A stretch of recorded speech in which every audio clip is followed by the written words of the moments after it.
এই যে বক্সে খাবার এসেছে, এক বক্সে হলো মিষ্টি আর এক বক্সে হাঁসের মাংস। এগুলো 300 ফিট থেকে নিয়ে এসেছে মেয়ে, ওখানে গিয়েছিল চাপটি আর হাঁসের মাংস তার খুব খেতে ইচ্ছে করেছে। তো সে গিয়েছিল খেতে, তা আমাদের বাসার জন্য সবার জন্য আর কি মিষ্টি, আর এই মিষ্টিগুলো একদম গরম গরম, মানে আপনি যখনই যাবেন দেখবেন গরম গরম চুলাতেই আছে, ফুটছে, আর আপনি খেতে চাইলেই দিবে। আমি একবার গিয়েছিলাম যে তখন খেলাম, এত ভালো লাগলো। ওনারা একদম গরম গরম মিষ্টি, রসমালাই সবই দিচ্ছে প্লেটে করে, মানে খাওয়ার জন্য। তো খাবেন আবার নিয়েও আসবেন। এই যে ওরা খাবার খেয়েছে আবার নিয়ে এসেছে, সাথে এনেছে এই যে হাঁসের মাংস। ওরা যে কি মশলা দেয়, অনেক ধরনের মশলা দেয়, এর জন্য ওদের হাঁসের মাংসটা পুরো অন্যরকমই টেস্ট থাকে আর খেতে এত ভালো লাগে। আর ওরা গরম গরম চাপটিও যেরকম বানিয়ে দেয়, সাথে সাথে বানাবে আর খাবেন।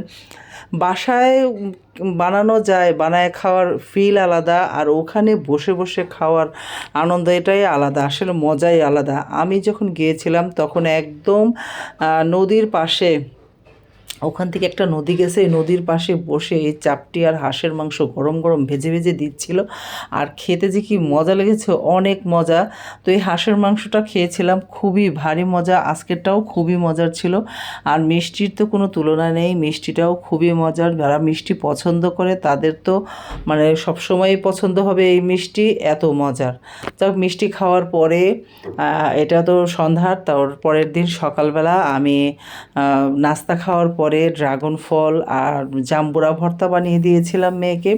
খাওয়া দাওয়ার শেষে তারপরে যে রান্নাবান্না করে নিয়েছিলাম, রান্নাবান্নায় এই যে ভাজি বানিয়েছি, একটা ডাল, পাতলা ডাল বাগার দিয়ে সেই ডালটাও বানিয়েছি, আর এই যে মুরগির মাংসটা ভুনা ভুনা করছি। আজকাল কি হয়েছে, কেউ আর এমনি সাধারণ ঝোল ঝোল মাংসটা কেউই পছন্দ করছে না, একটু রোস্টের মতো করে রান্না করলেই পছন্দ করছে। তো আমি এর আগে একদিন রান্না করেছিলাম রোস্টের মতো করে মুরগির মাংস, আর পোলাও রান্না করেছিলাম, সবাই মোটামুটি পছন্দ করেছে। তো আজকেও ভাবলাম এভাবেই রান্না করি, সেভাবেই রান্না করেছি। রান্না করে নামানোর আগে একটু ঘি দিয়ে দিলাম, মানে ঝোলঝোলি ঝাল আছে কিন্তু রোস্টের মতো করে রান্না করেছি, 1 চামচ ঘি দিয়ে দিয়েছি, বাস পুরাই একদম অন্যরকম ফ্লেভার আসছে, অনেক ভালো লাগলো।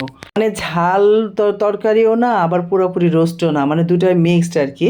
এরকম একটু মাখো মাখো করে, অত বেশি ঝোলও রাখি নাই, মোটামুটি মিডিয়াম রেখে সুন্দর করে রান্না করেছি। সবাই খেতে খুবই পছন্দ করেছে, ভালো লেগেছে। আর এই যে বাজার থেকে একদম কচি কচি এই শাকটা আমার বাসা খুবই চলে, সবাই খুব পছন্দ করে এই শাকটা, মানে একদম একভাবেই নরম হয়ে যায় কচি কচি, আর খেতে যে কি মজা লাগে শাকটা, খুবই ভালো। আমি বাগার দিয়ে রান্না করেছিলাম। এই তো রান্না শেষ। তো ভালো থাকবেন সবাই, আল্লাহ হাফেজ।